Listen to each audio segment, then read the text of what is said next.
there, welcome back. So if you travel much, then you know it isn't always what it's cracked up to be. From long security lines to delays and cancellations to the dreaded middle seat, frequent flyer miles feel like a small consolation prize at best most days. Nevertheless, if you have to travel or you want to travel, no doubt you have preferences and routines.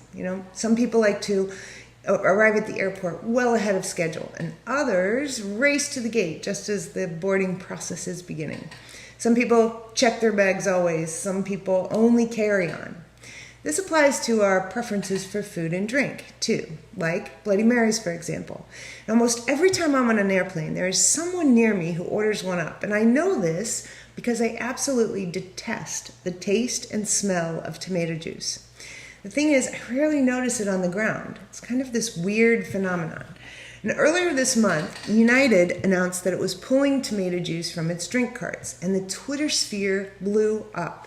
And ultimately, United caved, tweeting, "You say tomato, we say we hear you. Tomato juice is here to stay. Hashtag, let's call the whole thing off." And just like that, Bloodies are back. Interestingly, we routinely eat and drink things up there, well, not so much down here, and scientists are trying to figure out why. And one thing they found is that things just taste different 30,000 feet above the ground. According to a new study conducted by Cornell University, scientists have discovered that once we get to cruising altitude, the cabin humidity drops by about 15%. And this drop in humidity creates a decrease in moisture in our throat, and it makes us thirsty. And it also slows down the brain's taste and smell receptors.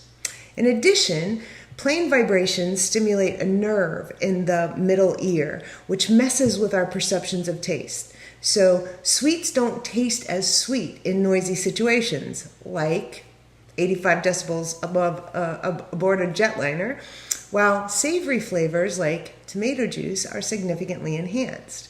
And this has everything to do with that umami factor, and it's sometimes referred to as the fifth taste. And it is that distinct flavor of asparagus, meats, cheeses, and tomatoes.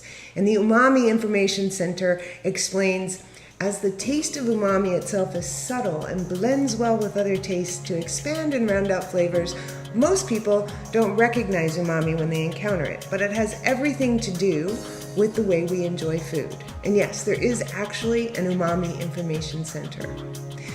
But this might explain why airlines serve almost as much tomato juice as beer and wine, even though most of those Bloody Mary drinkers on the plane will admit that they do not stock tomato juice in their home. So, cheers to your next in-flight cocktail, and to knowing why it tastes so much better than it does on the ground.